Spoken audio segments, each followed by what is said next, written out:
یہ آدمی عبادت میں لگا ہوا ہے نا، میں اس نے بہت کوشش کرتا ہوں لیکن یہ بہکتا نہیں ہے، تم کچھ مجھے آئیڈیا دو۔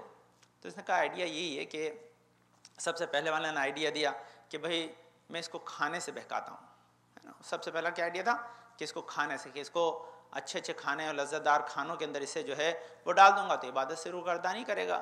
اور دوسری چیز یہ کہ انہی کھانوں میں پھر شراب حرام چیز شامل کر دوں گا، جیسے ہی یہ شامل ہوئی پھر اس کی عبادت کرے نہ کرے بیکار ہے، اس کا عبادت میں دل لگے گا ہی نہیں۔ یہ سب سے بڑی چیز، شیطان کا سب سے بڑا حربہ کیا ہے کہ پیٹ میں حرام ڈال دو تاکہ اس کے اندر کبھی عبادت کی توفیق ہو ہی نہیں، وہ اچھے کام کی طرف اس کی رغبت ہی نہیں ہوتی، ہے نا۔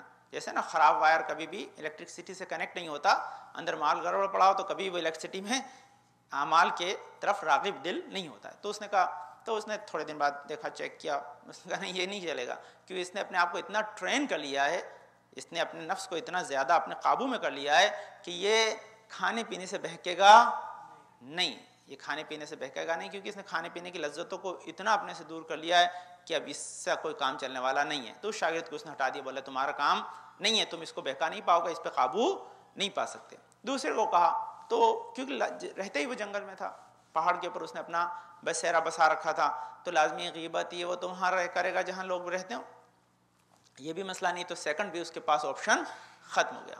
تو تیسرا اس کا جو چلا تھا، شیطان کو آگے بڑھا، بولا میرے پاس ایک آپشن ہے بہت اچھا، وہ آپشن یہ ہے کہ میں اس کے عبادتوں کو عبادتوں سے ہی خراب کروں گا، میں اس کی عبادتوں کو عبادتوں سے ہی خراب کروں گا۔ وہ کیسے؟ تو اس نے آئیڈیا دیا، بولے میں اس کے برابر میں اپنا مصلی بچھاؤں گا اور اس سے زیادہ عبادتیں کروں گا۔ تو لازمی ہے کہ یہ بندہ مجھ سے پوچھے گا بھائی تمہیں اتنی طاقت کہاں سے ہے، اتنی عبادت کرتے ہو؟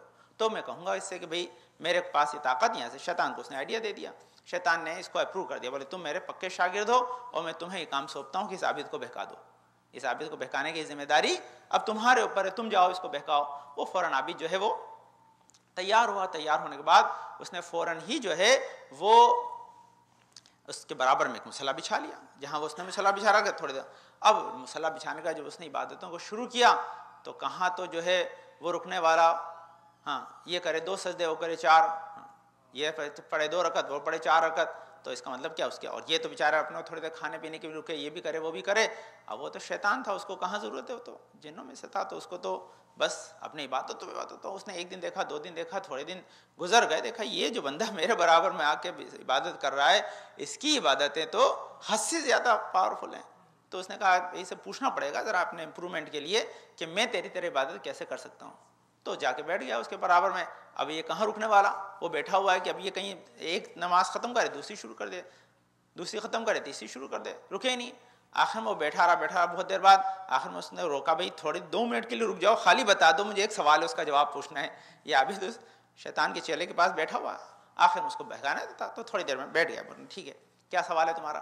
بولے بھائی میں اتنے زمانے سے عبادت کر رہا ہوں، میں بھی بہت کوشش کرتا ہوں، اپنے نفس کو بہت میں نے ٹرین کیا، بہت میں نے عبادت میں اپنے آپ کو اللہ کے لگا رکھا ہے، لیکن تمہاری عبادتیں مجھ سے کہیں زیادہ ہے، تو یہ تم کو یہ زور عبادت کہاں سے ملا، یہ طاقت عبادت کرنے کی تمہیں کہاں سے ملی؟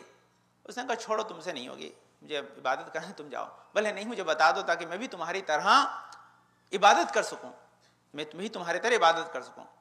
بولے دیکھو تم اگر سمجھنا چاہتے تو میرا کو یہ زور اس لیے ملا کہ میں نے ایک گناہ کر لیا تھا، وہ جب بھی میں جو گناہ یاد آتا اس کی توبہ کی جو ہے وہ کوشش میں زیادہ عبادتیں کرتا ہوں، تو تم جب تک گناہ نہیں کرو گے تب تک تمہیں زور عبادت ملے گا نہیں تو پہلے تمہیں گناہ کرنا ہے۔ تو اس نے کہا بھائی میں نے تو کبھی گناہ کیا نہیں ہے اور مجھے آئیڈیا بھی نہیں ہے، اور دوسری بات گناہ کے لیے پیسے چاہیے، میرے پاس تو پیسے بھی نہیں ہیں۔ تو اس نے کہا نہیں پیسے چاہیے تو ہم دیتے ہیں، یہ لو پیسے۔ بولے پھر گناہ کے لیے کیا ہے؟ بولے ایڈریس بھی دیتے ہیں، یہ فلاں جگہ ہے شہر میں، یہ ایڈریس بھی دیتے ہیں، یہاں پہ چلے جاؤ، وہاں پر ایک خاتون رہتی ہے، اس کا کام ہی برا کام کرنا ہے، تم چلے جانا، یہ کا ایڈریس ہے۔ اب اس نے ایڈریس بھی دے دیا، پیسے بھی دے دیا۔ ابھی چاہے بندہ سیدھا سادہ، لیکن کہتے ہیں عابد اور عالم میں بڑا فرق ہوتا ہے۔ عابد کو آپ بہکا سکتے ہیں، عالم وہ ہوتا ہے جو بہکانے میں وہ کیلکولیٹ کرتا ہے۔ ہاں تو یہ عابد تھا بیچارہ بنی اسرائیل کے زمانے میں، کیونکہ جب ان کے علماء ہی اس کیٹیگری میں ہو تو عابد کی منزل دوسری ہے۔ تو خیر یہ بیچارہ آیا، شہر میں پہنچا، شہر میں پہنچنے کے بعد ایڈریس تلاش کرتا ہو، پیسہ لے کے پہنچ گیا۔ اب جیسے ہی پہنچا اس خاتون کے پاس، اس نے دیکھا بھئی آدمی آیا، چہرے سے ہاؤ بھاؤ سے لازمی ہے کہ اس کے اوپر سارا ایک تقویٰ اور باقاعدہ نیک انسان تھا، وہ سارے چہرے کے اوپر اس کے تقویٰ ٹپک رہا ہے، بہترین نیک انسان نظر آ رہا ہے۔ تو اس نے کہا کوئی بھولا بھٹکا ہے، کوئی غلطی سے آیا ہے بھائی۔ تو اس نے کہا بھائی تم کہاں کون ہو کیا ہو؟ بولے نہیں تمہیں بتانے کی ضرورت نہیں ہے یہ ہے. تو بولے نہیں جب تک تم بتاؤ گے نہیں تب تک یہ غلط کام ممکن نہیں ہے. تو اس نے کہا نہیں تمہیں بتانا تو پڑے گا. تو اس نے کہا بھائی ایسا ہے کہ میں عبادتیں کرتا تھا, میرے برابر میں ایک آدمی نے اور عبادتیں شروع کی اور اس کی عبادت کی وجہ سے میں نے اس میں زور عبادت زیادہ دیکھا. تو اس نے بتایا کہ جب تک تم گناہ نہیں کرو گے تمہارے دل میں اللہ کا خوف نہیں آئے گا اور تم اس کی وجہ سے زیادہ زور سے عبادت نہیں کر پاؤ گے. اس نے کہا یہ بات میری سمجھ میں آئی نہیں, تم غلط کہہ رہے ہو, وہ تمہیں بتانے والا کوئی عابد یا نیک نہیں ہے, شیطان تھا. بولے تم نے کیسے پہچانا؟ بولے شیطانی کاموں کی دعوت شیطان ہی دیتا ہے, دوسرا نہیں دیتا. شیطان کام کی دعوت کبھی رحمان نہیں دیا کرتا ہے. تم کو اتنی بات سمجھ میں نہیں آئی؟ بولے نہیں میرے بات سمجھ میں آتی. تو اس نے دیکھیے یہ ہے پوری داستان کا محصل. اس نے کہا ایک بات بتاؤ, یہ کپڑا جو ہے یہ سلا ہوا زیادہ ایسا ثابت بغیر پھٹا اچھا لگ رہا ہے کہ ہم اس کو پھاٹ کے دوبارہ اس کو سیوں گی وہ اچھا لگے گا؟ تو اس نے کہا نہیں ابھی جو ہے اوریجنلی اچھا لگ رہا ہے, بغیر پھٹا ہوا اچھا لگ رہا ہے. تو بولے دیکھو ابھی تک تمہارے جو ہے وہ ایمان میں پیوند نہیں ہے, تم گناہ کر کے توبہ کا پیوند لگانا چاہتے ہو, تو یہ پیوند اچھا لگے گا نہیں. اور دوسری اس نے بات کہی, اس نے کیا بتایا کہ یہ بتاؤ کہ کیا گارنٹی ہے, تم نے گناہ تو کر لیا, کیا گارنٹی ہے کہ خدا کی توبہ تمہیں میسر آئے گی؟ اس کی کوئی گارنٹی نہیں ہے. پھر بھی میں تمہیں ایک بات بتاتی ہوں, سنو یہ بات پتے کی جو سن لو. وہ پتے کی بات کیا ہے کہ بہکانے والا بہکا کے بھاگ جاتا ہے, میدان میں رکتا نہیں ہے. اگر تم جاؤ اپنی جگہ پر, اگر تمہیں وہ مل جائے تو آ جانا میرے پاس, میں یہیں میں کہیں نہیں جاؤں گی. اور نہ ملے تو سمجھ جانا کہ بہکانے والا شیطان تھا, رحمان نہیں تھا, ہے نا. اس نے کہا جاؤ جا کے ٹیسٹ کرو, خالی ٹیسٹ کر کے آ جاؤ. ٹیسٹ کر کے آ جاؤ گے, اگر پاس ہو گیا ٹیسٹ میں تو صحیح ہے. اب اس نے کہا یہ بات مان لی, اس کے سمجھ میں آئی کہ ٹھیک ہے, اگر وہ بھی ابھی بھی عبادت کر رہا تھا اس کا زور عبادت ہے اور اس کا زور عبادت ٹوٹ گیا تو فائدہ نہیں ہے. تو اس نے امیڈیٹلی کیا کیا, فوراً ہی گیا. جب گیا وہاں جا کے پہنچا تو کیا دیکھا وہاں پر کہ وہ تو صاحب غائب ہیں, کہ اس کو عبادت کہاں کرنی تھی, وہ تو عبادت اس کو بہکانے کے لیے کر رہا تھا. اللہ کے لیے کرتا تو ٹکا رہتا. تو جب وہ فوراً ہی دیکھا کہ چلا گیا ہے تو اس کو فوراً خیال آیا کہ نہیں میں غلطی پر تھا, زور عبادت کے لیے گناہ ضروری نہیں ہے, زور عبادت کے لیے انسان کی معرفت ضروری ہے نا. جیسے ہی اس نے یہ دیکھا تو واپس اپنی عبادت میں لگا. لیکن اس نے کیا کہ ایک دعا کی, سنیے, اس نے ایک دعا کی کہ پالنے والے جس نے مجھے گناہ سے بچایا ہے تو اسے گناہ سے بچا. سنیے دعا, اس عورت کے لیے اس عابد نے دعا کی اور خدا نے اس کی دعا کو اس کے حق میں قبول کر لیا, اس کے حق میں قبول کر لیا. اور قبول کرنے کے بعد اسی رات خدا نے ملک الموت کو بھیجا کہ اس کی روح قبض کر لو, اس عورت کی روح کو قبض کر لو. جیسی اس عورت کی روح کو قبض کیا گیا فوراً ہی جو خداوند عالم نے اس زمانے میں جو بنی اسرائیل کے نبی تھے ان کو حکم کہ جاؤ اس کے جنازے میں شریک ہو, اس کے جنازے میں شریک ہو. تو ان نبی کو تو سب پتا تھا, مشہور خاتون تھی وہ عورت, تو اس نے کہا اس کو پتا تھا. تو فوراً کہا پانے والے یہ تو بہت زیادہ بدنام زمانہ ہے. تو بولے نہیں, اس نے کیونکہ ہمارے ایک نیک بندے کو بہکنے سے بچایا ہے اس لیے ہم نے اسے معاف کر دیا ہے. کیا کیا اس نے ہمارے ایک نیک بندے کو بہکنے سے بچایا. اللہ کی معافی انہیں ملتی ہے جو بہکنے والوں کو بہکنے سے بچا لیں, ہدایت پانے والوں کو روکنے سے نہیں بلکہ بہکنے والوں کو بہکنے سے بچانے پہ انسان کو معافی ملتی ہے اللہ کی. تو فوراً ہی گئے وہ, اور جانے کے بعد انہوں نے ان کی تدفین میں حصہ لیا تاکہ بتایا کہ دیکھیے انسان کے گناہ ایک طرف ہیں لیکن اگر خدا کو ایک ادا نیک پسند آ جائے تو خدا معاف کر سکتا ہے. لیکن صرف یہ کہ اخلاص ہے, انسان نے کسی غرض کے لیے نہیں بلکہ اخلاص کے لیے. تو اس کا محصل کیا ہے, محصل کیا ہے سنیے پوری داستان کا. انسان شیطان جو ہے وہ انسان کی عبادتوں کو غارت کرنے, ان کو خراب و برباد کرنے کے لیے ہمیشہ کوشش کرتا ہے. سب سے پہلے ان کی عبادتوں کو برباد کرتا ہے نیت کی خرابی کی وجہ سے, نیت خراب کر دے گا. دوسری چیز, نیت کے بعد انسان نیت ہی میں انسان دکھاوا لے آئے گا. مولا کائنات کا بہت مشہور جو ہے وہ قول ہے کہ دنیا میں عبادت کرنے والے 3 قسم کے ہیں, یا تو غلام ہیں, یا تاجر ہیں, یا آزاد ہیں. تو مولا نے کیا کہا کہ کچھ لوگ جو ہے وہ خدا جہنم کے خوف میں عبادت کرتے ہیں, یہ لوگ غلام ہیں, کہ غلام ہمیشہ اپنے آقا کے پنشمنٹ کی وجہ سے نیک کام انجام دیتا ہے نا. کچھ تاجر ہیں جنت کی لالچ میں کرتے ہیں کہ یہ دو گے تو یہ ملے گا, کہ یہ لوگوں کی عبادت کام کی نہیں ہے. لیکن وہ ہیں احرار، یعنی آزاد وہ ہیں کہ نہ تو جنت کی لالچ میں، نہ خوف جہنم عبادت کر کے، بلکہ اللہ لائق عبادت اس لیے عبادت کریں۔ تو اس منزل پہ جب انسان آ جاتا ہے تو پھر اس کو پرواہ نہیں ہوتی کون کیا کہتا ہے، کس کو کیا پڑھی ہے، وہ یہ دیکھتا ہے کہ اللہ کس چیز میں راضی ہے، اللہ میں سے کس شے کے اندر جو ہے وہ راضی و خوشنود ہے، اس چیز کو اپنے مد نظر رکھ کر وہ اپنے عمل کو انجام دیتا ہے۔ جب اپنے عمل کو اس طرح سے انجام دیتا ہے تو اس کا نتیجہ یہ ہوتا ہے کہ خدا اس کی عبادتوں کو قبول کر لیتا ہے۔ آپ نے یہ محسوس نہیں کیا زان گرام، آپ کبھی محسوس کیجئے گا، یہ بہت اہم چیز ہے، یہ بالکل 100% بات آپ سن لیجئے، اس کو اپنے دل میں گانٹھ باندھ لیجئے۔ آپ کھاتے ہیں، آپ کو طاقت ملتی ہے کہ نہیں، ہے نا؟ آپ پیتے ہیں، آپ میں توانائی آتی ہے کہ نہیں؟ اس کا مطلب یہ جو چیزیں ہیں یہ آپ کے بدن کی غذا ہے، جیسے ہی آپ کی باڈی میں جائیں گی ان کا ایفیکٹ ہونا چاہیے، ہوتا ہے کہ نہیں؟ اس کا مطلب ہے کہ اگر کھانا ہمارے بدن کو تقویت دیتا ہے تو عبادت کو روح کو تقویت دینا چاہیے۔ یہ ٹیسٹ ہے، میں نے اگر عبادت کی اور میری روح اس سے شاداب نہیں ہے، اس کو قوت نہیں مل رہی ہے، اس کا مطلب عبادت وہ نہیں ہے کہ جو روح کو قوت بخشتی ہے، اس میں کہیں نہ کوئی کمی ہے، یا تو ادائیگی میں کمی ہے، یا اس کے ارکان میں کمی ہے، یا اخلاص میں کمی ہے، یا نیت میں کمی ہے، یا اس کے جو بھی آسپیکٹس اس میں کسی کو میں نے مس کیا ہے۔ تو یہ ہمیں ٹیسٹ کرنا ہے۔ اس لیے مولانا کہتے ہیں کہ یہی بہت پیارا جملہ مولانا میں نے آپ کو عرض کیا ہے کہ جو نماز میرے آج کو نہیں سنوار سکتی، اس نماز کی کیا گارنٹی ہے کہ میرے کل کو سنوار دے گی؟ کل کیا ہے؟ کل قیامت ہے، یعنی جو نماز میرے آج کام نہیں آئی، میرے کو آج اس نے بہتر نہیں بنایا، کیا گارنٹی ہے وہ نماز مجھے جنت میں لے جائے گی؟ اس کا اندر نماز وہ ہے کہ جو آج کو سنوار دے، آپ کے کردار کو، آپ کے اخلاق کو، آپ کے بیہیویئر کو، آپ کے انداز کو، آپ کی زندگی کو جتنا بہتر بنائے گی اتنی نماز وہ آخرت میں کام آئے گی۔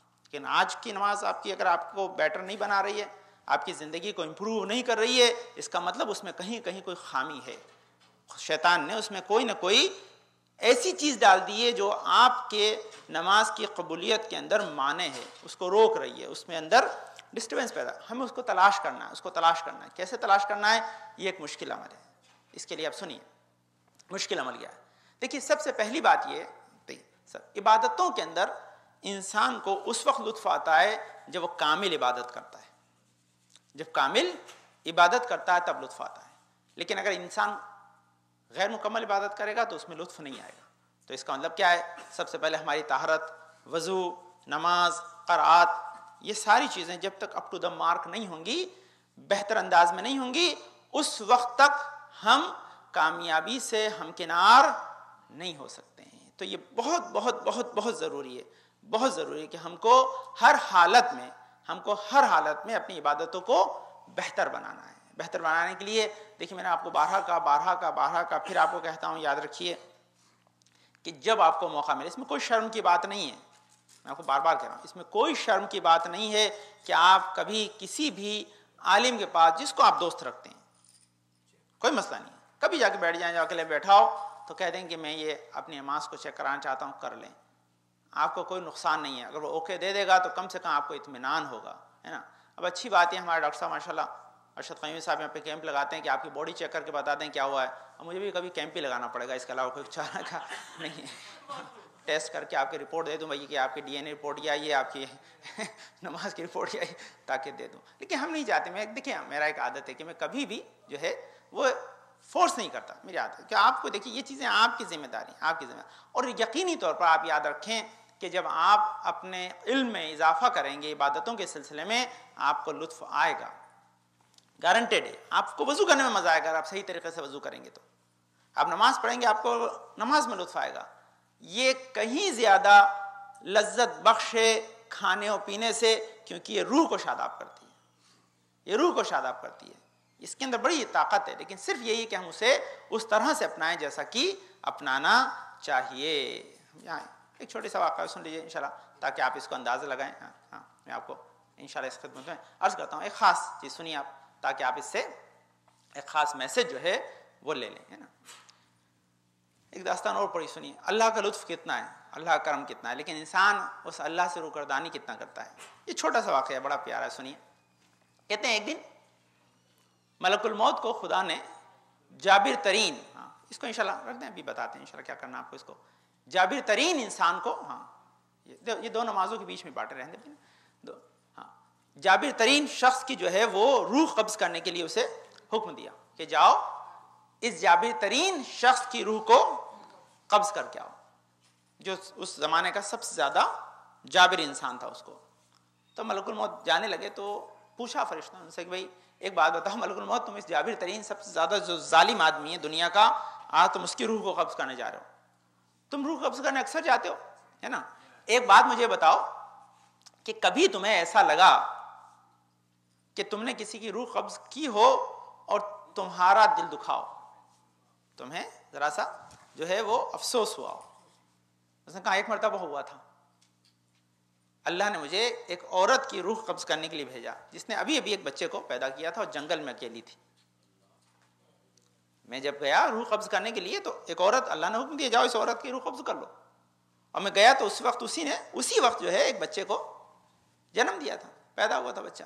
اب مجھے کہا جنگل بیابان، کوئی آدم نادم ذات، یہ عورت اکیلی، یہ بچہ اس کا ابھی پیدا ہوا ہے، اس کو تو کوئی سنبھالنے والا بھی نہیں ہے. اس عالم میں اس عورت کی روح کو قبض کر لوں گا میں تو اس بچے کا کیا ہوگا؟ تو اس وقت مجھے افسوس ہوا تھا.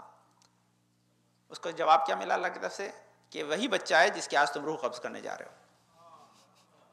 یہ جابر ترین شخص جو ہے یہ وہی بچہ ہے جس کی ماں کی روح قبض کرتے ہوئے تمہیں افسوس ہوا تھا. اس کا مطلب کیا ہے کہ خدا اس جنگل میں بھی انسان کو بچا سکتا ہے اگر چاہے تو. لیکن کیا ہے، خدا نے جس پہ کوئی رحم کرنے والا اس پہ رحم کیا ہو اور وہی کائنات میں بندوں پہ بے رحم بن جائے. یہ منزل ہے. یہ انسان جب یہاں آج کل جو تمام ماحول ہے کہ لوگ جاتے ہیں انسانوں کے قتل کے در پہ ہیں، وہ یہ نہیں سوچتے کہ خدا سب سے زیادہ قوی ہے. جب خدا نے ان بندوں کو چھوڑ رکھا ہے تو ہم کون ہیں جج کرنے والے. یہ منزل ہے. قتل کی اجازت خدا نے کسی بندے کو نہیں دی ہے، اور جن کو دی ہے وہ بھی کورٹ کے اتنے زیادہ جو ہے مراحل کو طے کرنے کے بعد، جج کی کرسی پر بیٹھ کر اتنے زیادہ تمام شرائط کو پورا کرنے کے بعد، وہ بھی اس منزل میں کہ ابھی بھی کوشش کرو کہ خون بہا لے کر بخش دے تو اس میں زیادہ خیر ہے. تو اس کا منزل دیکھیے کہ جہاں خدا انسان کی جانوں کی قیمت جانتا ہے، خدا اس کا احترام کرنا جانتا ہے، اور اس احترام کی عظمت کو ہمیں سمجھنا چاہیے. بہرحال یہ پیغام تھا، میں نے عرض کیا کہ واقعات آپ خدمت بتائے. دونوں خلاصہ یہ کہ ہم اپنی عبادتوں کو بہتر بنائیں. شیطان کئی طرح سے ہماری عبادتوں پہ حملہ آور ہوتا ہے. پہلا تو کرنے ہی نہیں دیتا، دوسرا کر لیں تو نیتوں خراب کرتا ہے، تیسرا اس کو امپروو کرنے سے روکتا ہے، چوتھا اگر ہم کرتے ہیں تو دکھاوے میں ڈال دیتا ہے، پانچواں اگر کرتے ہیں تو گناہوں کے ذریعے اس کو ضائع کر دیتا ہے. تو یہ سب چیزوں کو ہمیں دیکھنا ہے کہ ہماری عبادتیں محفوظ رہیں، کہ بغیر عبادتوں کے ہمارے زندگی کا نہ تو جو ہے وہ صحیح محصل ملے گا، نہ ہی آخرت میں نجات کے امکان پیدا ہوں گے. اس لیے عبادتوں کو اپنی بہتر سے بہتر بنانے کی کوشش کریں تاکہ شیطان اس پہ حملہ آور نہ ہو، ہم اسے بچا کر سالم لے جائیں. ہاں اب آپ تو مجھ سے زیادہ ٹیکنیک جانتے ہیں، انڈیا جاتے ہیں پیسے کیسے لے کر جاتے ہیں، اسی طرح کوشش کریں کہ یہاں سے عبادتیں وہاں لے جائیں. اللہم صلی علی محمد و آل محمد، اللہم صلی محمد و آل محمد. پانے والے تجھے واسطہ اپنے پاک اپنے شفاء کامل عاجل عطا فرما، جنت پریشانوں کو دور فرما دے اور توفیقات میں اضافہ فرما. پانے والے ہمارے بزرگ سایہ ہمارے سرور سلام ساتھ محفوظ رکھ. پانے والے ہمیں اس وقت دنیا سے نہ اٹھائے اب تک ہمارے گناہوں پہ عفو قلم نہ پھیر دے. پانے والے بجندر پاک صدقہ میں نوشاد بن فدوا بھائی محمد بھائی قادم بھائی ابن شہر علی بھائی، بانو بہن بنت کریم بھائی امتیاز بھائی ابن ولی بھائی رفت مرزا محمد عطا صاحب، رفت بانو بنت احمد بھائی شاہین باپا، اور وقار بھائی جناب بیمار شفاء کامل عاجل عطا فرما. پانا حاضر مجلس کی نیک حاجات مراد قبول فرما. پانے والے ہمارے گناہوں کو بخش دے. پانے ہمیں اس وقت دنیا سے نہ اٹھانا جب تک ہمارے گناہوں پہ قلم نہ پھیر دے. پانے اپنی عبادتوں کو بہتر سے بہتر بنانے کی توفیق عطا فرما. محمد و آل محمد کے صدقہ ہماری عبادتوں کو قبول فرما لے. پانے والے ہمارے امام زمانہ کے ظہور میں تاجیل عطا فرما. ہم کو ان کے انصار اعوان میں قرار دے. بسم اللہ الرحمن الرحیم. انا اعطیناک الکوثر فصل لربک وانحر ان شانئک هو الابتر. اللہم صل علی محمد وآل محمد. اللہم صل علی محمد وآل محمد. اللہم صل علی محمد وآل محمد. اعوذ باللہ من الشیطان الرجیم. بسم اللہ الرحمن الرحیم. الحمدللہ رب العالمین بارئ الخلائق اجمعین فاطر السماوات والارضین، پاک و منزہ پروردگار عالم جس کائنات اور ہستی کو خلق کرنے والا ہے، پاک و منزہ پروردگار ہر شد نزدیک ہمارے دل کے حال کو جاننے والا ہے، پاک و منزہ پروردگار جو ہماری ذرہ بار بننے کی بدی کا حساب کتاب رکھتا ہے، پاک و منزہ پروردگار برافت و بخشش کرنے والا ہے، پاک و منزہ پروردگار جس نے ہماری ہدایت کے سامان کو فراہم کیا اور نبی کو طولانی سلسلہ بھیجا، والصلاۃ والسلام علی خاتم النبیین محمد مصطفیٰ صلی اللہ علیہ وسلم علی محمد وآل محمد، والصلاۃ والسلام علی علی ابن ابی طالب، اللہم صلی علی محمد وآل محمد، والصلاۃ والسلام علی فاطمۃ الزہرا سلام اللہ علیہا، اللہم صلی علی محمد وآل محمد، الصلاۃ والسلام علی حسن ابن علی، اللہم صلی علی محمد وآل محمد، الصلاۃ والسلام علی حسین ابن علی، اللہم صلی علی محمد وآل محمد، الصلاۃ والسلام علی علی ابن الحسین، اللہم صلی علی محمد وآل محمد، الصلاۃ والسلام علی محمد ابن علی، اللہم صلی علی محمد وآل محمد، الصلاۃ والسلام علی جعفر ابن محمد، اللہم صلی علی محمد وآل محمد، الصلاۃ والسلام علی موسیٰ ابن جعفر، اللہم صلی علی محمد وآل محمد، الصلاۃ والسلام علی علی ابن موسیٰ الرضا، اللہم صلی علی محمد وآل محمد، الصلاۃ والسلام علی محمد ابن علی، اللہم صلی علی محمد وآل محمد، الصلاۃ والسلام علی علی ابن محمد، اللہم صلی علی محمد وآل محمد، الصلاۃ والسلام علی حسن ابن علی، اللہم صلی علی محمد وآل محمد، الصلاۃ والسلام علی خلف الہادی المہدی المنتظر، اللہم صلی علی محمد وآل محمد، وجل فرج و بشر ماہم واہلک اعداہم، جن کے ضرور سے دنیا اور حساب سے بھر جائے گی اور ظلم و جور ختم ہو جائیں گے انشاءاللہ۔ آپ کی آپ خدمت میں جیسا گزشتہ ہفتے عرض کیا تھا کہ انسان کی رزق میں برکت کے لیے مختلف چیزیں ائمہ اطہار نے، ہمارے علماء نے بیان کی ہیں، اور اس میں سے ایک یہ عمل ہے جو آپ خدمت ابھی میں نے پرنٹ کر کے رکھا، لیکن میں نے جب اس کو پرنٹ کیا آپ خدمت رکھا کہ انسان اس کو 2 نمازوں کے بیچ میں لکھے۔ بہت سے لوگ کہتے ہیں مولانا ہم آپ خطبہ سنتے ہیں گھر پہ لکھ سکتے ہیں، میں نے کہا گھر پہ آپ نماز جمعہ تو نہیں پڑھ سکتے، بس یہی نماز جمعہ کے لیے تو آپ کو یہیں آنا ہے، اور نماز جمعہ کے درمیان لکھا ہے، نماز جمعہ اور نماز عصر کے درمیان یہ لکھا جاتا ہے، تو انشاءاللہ لکھے گا۔ دوسری چیز میں نے جب اس کو پرنٹ کیا تیار کیا تو جو لوگ شاید اردو لکھنا نہیں جانتے ان کو ہو سکتا مشکل ہو، لیکن میرے پاس بہت اچھا سولوشن ہے۔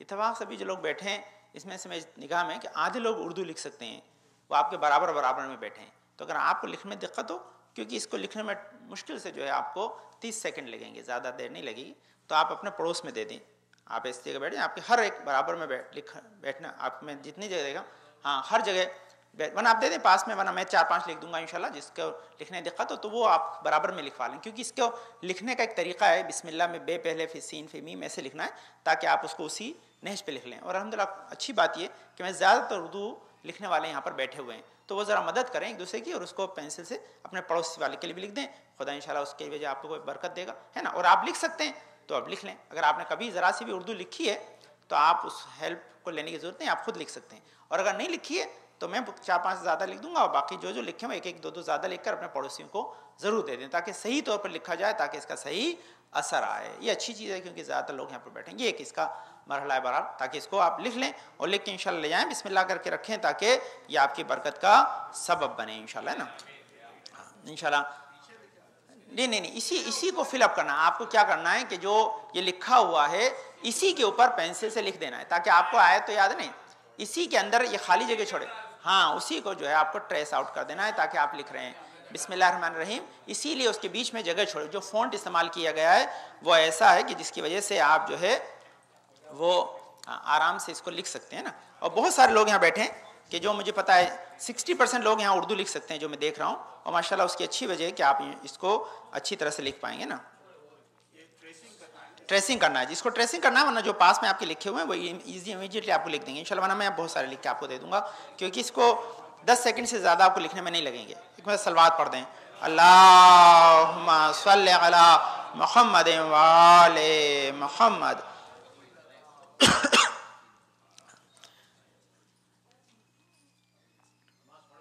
جی نماز پڑھ کے دونوں نمازوں کے بیچ میں لکھنا ہے نا، یہ دھیان رکھیے گا، ابھی نہیں، جمعے کی نماز کے بعد ہے نا۔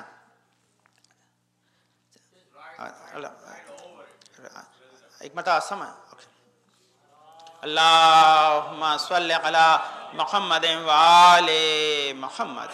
انشاءاللہ میں آپ کی خدمت میں اب جو مرحلہ ہے، ابھی بہت سی چیزیں جو رسم برکت کے لیے موجود ہیں، لیکن میں آپ کی خدمت میں آج جو ایک خاص چیز بیچ میں عرض کروں گا، بیچ میں دوسری چیزیں ایک ہی سبجیکٹ پہ بہت زیادہ گفتگو کرنے سے ہو سکتا ہے کہ دوسرے سبجیکٹ نہ چھوٹ جائیں، تو اس کے لیے آپ کے لیے اکثر لوگ بیمار رہتے ہیں اور بیماری کی وجہ سے وہ لوگ چاہتے ہیں کہ خدا ان کو شفا دے، ہے نا، تو اس شفا کے لیے آج ایک یہ بہت اچھا جو ہے وہ عمل ہے، اس کو آپ لکھ لیں اور بہت سمپل آپ کو یاد رہے گا کہ لکھنے کی ضرورت نہیں، بس اپنے ذہن میں لکھ لے جائیں۔ یہ امام علی رضا علیہ السلام کے ارشاد کے مطابق کہتے ہیں انسان بیماری سے شفا یابی کی نیت سے یا تو خود مریض پڑھے یا اس مریض کی شفا کی نیت سے آپ پڑھیں، ہے نا، 131 مرتبہ السلام پڑھیں گے تو خدا ان کو شفا بخشے گا، ہے نا۔ کیا ہے کہ اگر آپ یہ دیکھیے ایک خاص چیز کو کب یاد رکھیں، جب آپ کسی کی عیادت کے لیے مریض کو دیکھنے کے لیے جائیں، تو مریض کو جب آپ دیکھنے کے لیے جائیں تو آپ جا کر خالی حال چال پوچھتے ہیں، بہت اچھی بات ہے، اس سے بھی اس کو تشفی ہوتی ہے اور آپ کو ہر قدم پہ خدا 70,000 نیکیاں عطا کرتا ہے، وہ سب نیکیاں اپنی جگہ، لیکن آپ وہاں جا کر سب سے پہلے آپ صرف سورہ حمد پڑھیں۔ کیا پڑھتے ہیں سب سے پہلے؟ سورہ حمد۔ آپ کہیں گے مولانا یہ تو مردوں کے لیے پڑھتے ہیں، وہ ڈرے گا تو نہیں؟ نہیں رہے گا۔ اس کا ریزن ہے کہ حمد اور 3 مرتبہ قل اللہ یہ مردوں کے لیے، خالی حمد زندوں کی صحت یابی کے لیے، اس لیے دونوں میں ڈفرینس ہے، تو اس کو آپ خیال رکھیے گا۔ آپ اگر حمد پڑھنے لگ جائیں کہ وہ ڈر جائیں کہ یہ تو مرنے سے پہلے سورہ فاتحہ پڑھ رہے ہیں، تو ایسا مرحلہ نہیں، وہ مریض کو اگر پتہ نہیں تو ڈرے گا، ورنہ نہیں رہے گا۔ آپ کو بتا دیں کہ بھئی سورہ حمد، اس کو خود سورہ شفا بھی کہتے ہیں، اس کے ناموں میں سے جو بہت سے نام ہیں، ان ناموں میں سے اس کا ایک نام شفا بھی ہے، یعنی بیماری سے نجات کا تعویذ، وسیلہ، بیماری سے نجات دینے کے لیے دعا۔ تو پہلے تو آپ الحمد پڑھ دیں، سب سے پہلے تو آپ الحمد پڑھ دیں نا، الحمد پڑھنے کے بعد پھر آپ وہیں پر 131 مرتبہ جو ہے السلام پڑھیں، اور کہیں پڑھنے والے اس ذکر السلام اللہ کا نام ہے، سلام سے سلامتی ہے، یہ جو سلام جو آپ کہتے ہیں اسی سین سے یہی وہ سلام، تو آپ نے 131 ٹائم پڑھا، اور پڑھنے کے بعد خدا سے دعا پانے والے ذکر کے جو ہے وہ توسط سے آل محمد کے صدقے میں اس مریض کو شفا دے۔ اور آپ نہیں بھی جا سکتے بیمار کے پاس تو اپنے گھر پہ بھی اس عمل کو کر سکتے ہیں، اپنے لیے بھی کر سکتے ہیں، دوسرے لوگوں کے لیے بھی کر سکتے ہیں، بلکہ بہتر ہے کہ جو لوگ اکثر بیمار رہتے ہیں وہ صبح کی نماز کے بعد ایک تسبیح پڑھ لیں اس کی 131 مرتبہ، اور دعا کریں کہ پانے والا انہیں شفا عطا کرے۔ یہ خاص اس کے لیے ہمارے، تاکہ آپ کم سے کم، کیونکہ میں نے سوچا کہ ایک ہی سبجیکٹ میں بہت سارا بتاتا ہوں تو پھر ایک سبجیکٹ پہ بات چلتی رہتی، دوسرے سبجیکٹ چھوٹ نہ جائیں۔ اس میں 100 پریشانیوں کے حل ہیں دنیا اور آخرت کے، مجھے پتہ نہیں میں نے کتنے بتائے، لیکن انشاءاللہ کوشش کرتا ہوں کہ آپ جب آئیں کوئی چیز ضرور لے جائیں تاکہ وہ آپ کے کام آئے، آپ خود اپنے لیے استعمال کریں، مومنین کے لیے استعمال کریں، تاکہ خدا کی نگاہ میں آپ کی عزت بڑھتی چلی جائے۔ اللہم صلی علی محمد وعلی محمد، اللہم صلی علی محمد وعلی محمد، اللہم صلی علی محمد وعلی محمد۔ بسم اللہ الرحمن الرحیم۔ اللہم ارزقنا ایمانا صادقا ولسانا ذاکرا وقلبا خاشعا وبدنا صابرا وعلما نافعا وعملا متقبلا ورزقا واسعا وزوجتا صالحا وولدا صالح۔ پالنے والے تجھے واسطہ ہے پندرم پاک میں شفاء کامل عاجل عطا فرما، پالنے جنات پریشان کو دور فرما دے، پالنے توفیقات میں اضافہ فرما، پالنے والے ہمارے گناہوں کو بخش دے، پالنے والے ہمیں اس وقت دنیا سے اٹھائیں اب تک ہمارے گناہوں پہ قلم نہ پھیر دے، پالنے والے حاضرین مجلس کی نیک حاجات مراد تو قبول فرما، پالنے والے بات عالیہ جو بھی روزہ مقدس ہیں عراق میں، سیریا میں، ایران میں، پانے والے سب کی حفاظت فرما، پانے والے تمنات کو ہر بلا و طوفان سے محفوظ رکھ، پانے والے ہمیں اس وقت دنیا سے نہ اٹھانے اب تک ہمارے گناہوں پہ قلم نہ پھیر دے، پانے والے اپنے